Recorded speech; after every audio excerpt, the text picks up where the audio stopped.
Who here has seen the 1990 Tom Hanks and Meg Ryan classic, Joe versus the Volcano? Yes.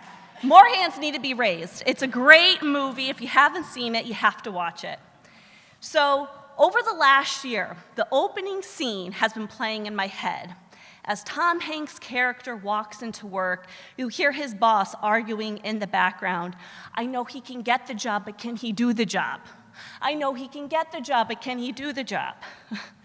For those of you who I haven't met yet, my name is Kristen Lopez. I'm the Senior Director of Programs here at Connecticut Main Street Center, and I have the privilege of seeing communities across the state through Carl's work in field services, Kennedy and Ani's work through special projects and educational programming.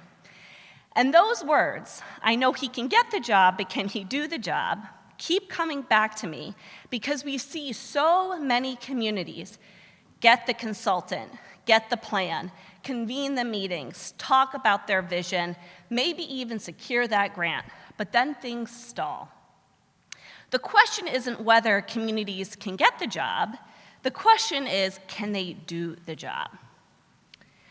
Over the last year, you may have noticed we started describing our work here at Connecticut Main Street Center a little differently.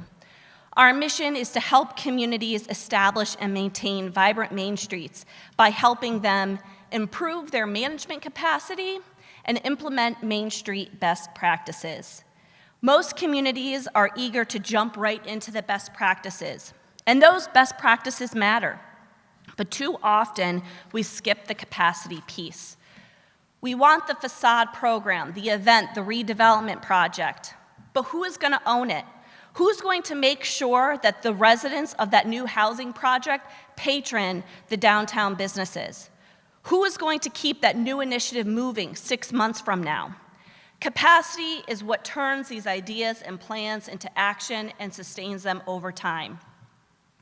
Last year, we introduced the Main Street Management Continuum, which outlines the steps communities take towards a managed downtown approach.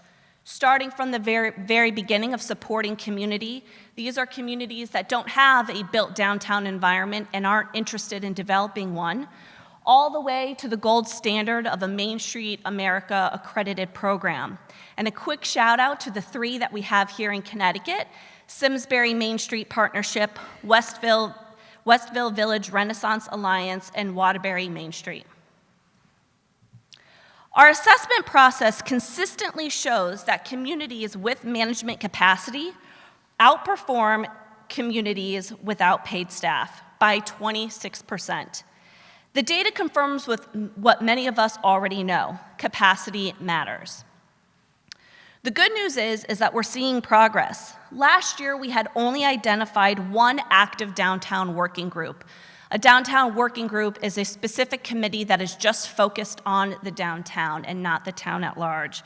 And today we know of 5, which we are very excited about because that means communities are becoming better equipped not just to get the job, but to do the job.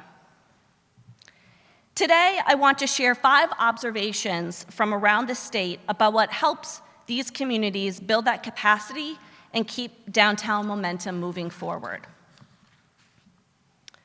Number 1, volunteers need a plan and a purpose. Main Street runs on volunteers, whether it's members of the Economic Development Commission, downtown businesses, the Garden Club, or residents who simply care about their community. Downtown revitalization happens because people choose to give their time. But volunteerism is hard. We are very concerned about burnout right now. Economic development positions are being cut. Municipal budgets are stretched. The same volunteers are being asked to do more and more. And when those individuals step away, communities can lose momentum almost overnight, and we're seeing it happen in real time. What we need to remember is that people don't volunteer for meetings, they volunteer for meaningful work. And when I say volunteers need a plan, I'm not talking about a downtown master plan that may be sitting on a shelf. I'm talking about what we have grown to call a strategic action plan. Strategic plans help communities define where they're going. Work plans tell communities what they need to do next. Communities really need both. And that's why we've developed a strategic action plan framework based on the Main Street 4-point approach that connects long-term vision with immediate action. And frankly, this is an area where many communities have room for improvement. Of the communities we assessed over the last year, only 27% have a strategic plan, and only 13% have a work plan.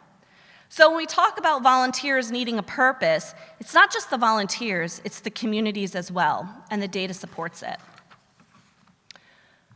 A great example of finding purpose is Stafford Springs. Stafford joined Connecticut Main Street this year and quickly realized they had something many communities would love to have: energy. Business owners and community leaders are engaged, residents want to be involved, and they also realize they need a compass. They need a shared understanding of where they are headed and how they are going to get there. So they brought together business owners, anchor institutions, municipal leadership, and residents for a strategic action planning prep workshop called Guiding Your Downtown with Vision and Strategy, led by Connecticut Main Street Center. This workshop wasn't the finish line, it's the starting line. It gave people an opportunity to talk about their shared vision, identify priorities, and begin building a roadmap to move forward. And now a local financial institution is supporting the work. After the workshop, we got the feedback. We're feeling the positive energy and appreciate you for help creating that spark. A good plan channels that energy, gives people direction, and helps turn enthusiasm into action. That's how you move from having volunteers to having a team with purpose. Number 2, expand the circle. The second thing we're seeing is that communities may have more potential volunteers than they realize. We hear often, nobody wants to volunteer. Well, maybe that's true in some places, but I wonder how often is it actually a visibility problem? People don't know where they can plug in. A great example comes from Connecticut Main Street Center's work in New London in the program Diversity on Main. We conducted a community-wide asset-focused survey that received more than 600 responses from residents and visitors. Reading through these responses felt like reading love letters to downtown New London. People talked about what they loved and what they hoped for the future. And unprompted, several people included their email addresses saying, "I want to help, get me involved." Think about that. They weren't asked, they volunteered themselves. That tells me that there are people who care deeply about their downtowns, and we need to give others a chance to get involved beyond the typical players. The challenge is creating meaningful ways for them to contribute. Again, going back to the need of having a plan. If we know where we're going, we can create volunteer opportunities that are clear, manageable, and connected to a larger purpose. We need to stop looking only at the same small group of people we've always relied on and start expanding the circle. There are people who want to help. Our job is to invite them in. The third observation is that we need to get better at having hard conversations. In our assessment, we ask about stakeholder alignment and collaboration. 20% of communities assessed last year scored at the highest level, a 4, which means there's active collaboration, decision-making, mutual accountability, and ownership. And the majority scored at a 3, our satisfactory category, 63%. And on the surface, that's really great. A score of 3 means stakeholders generally agree on the vision and the direction of the district. People are talking to one another, there's open lines of communication, and that's positive. But what's interesting is that we see many communities getting stuck there. They're talking friendly to one another, but they're not necessarily aligned, or often they are reacting to issues as they arise rather than proactively working together towards shared goals. So to move from a 3 to a 4, something different has to happen. And I think a part of that requires hard conversations. We often hear statements like the chamber handles that, the property owner does nothing, the town isn't supportive. And sometimes those statements are true, but are those facts, or they have simply been repeated for so long that they are taken as facts? One of the things that we see across Connecticut is that communities can become trapped by old narratives. Sometimes those narratives are about organizations, sometimes they're about people, or maybe about the entire community themselves. We hear things like, that group has never worked with us. Well, when was the last time we asked?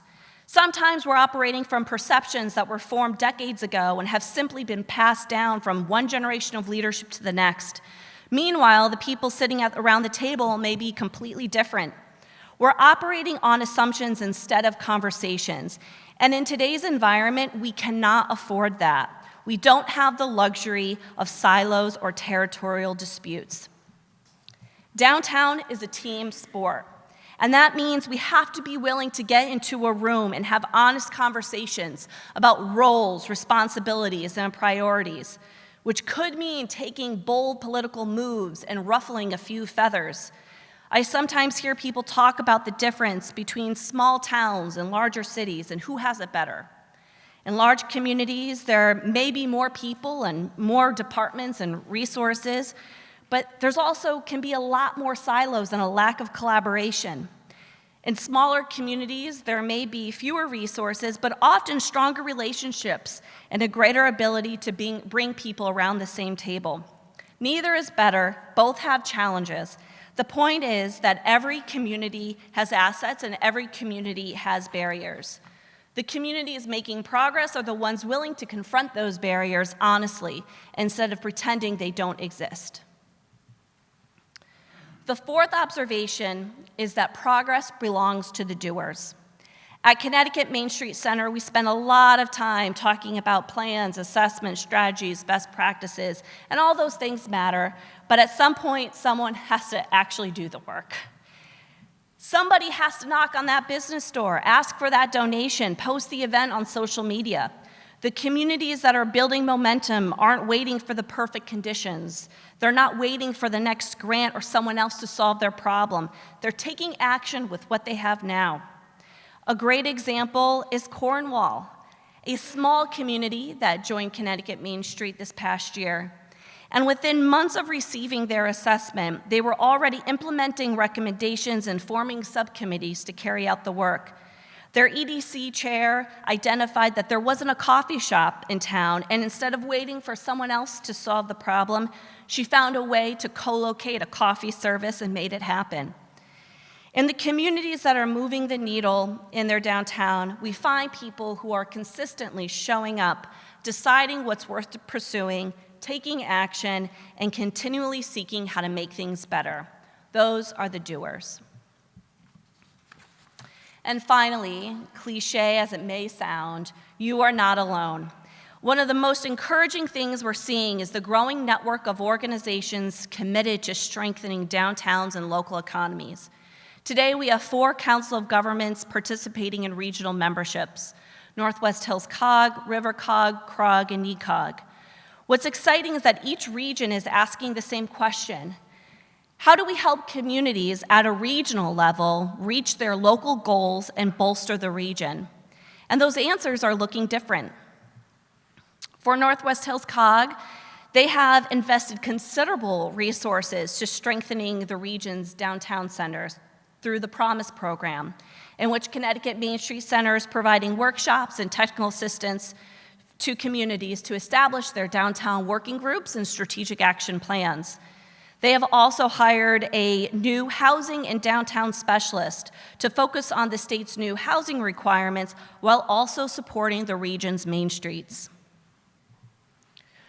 We're administering entrepreneurial ecosystem audits for CROG and NECOG as they examine their region's ecosystem for encouraging and supporting businesses that residents and visitors love.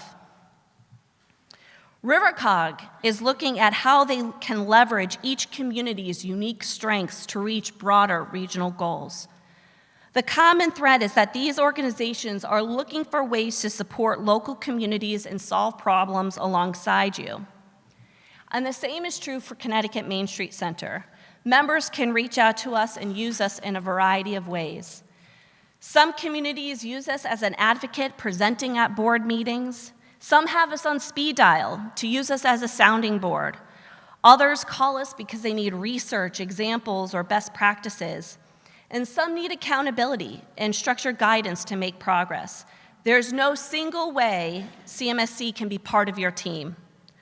One of the most important parts of capacity building is knowing when to bring others to the table, because the strongest downtowns are never built by one person or one organization. They're built by networks of people, whether that's statewide, regional, local, all working together toward a shared vision. So in closing, when someone asks you, I know you can get the job, but can you do the job? The answer is yes, because you have a purpose. You have the team, you're having the hard conversations, you're prioritizing action, and you have support. Thank you.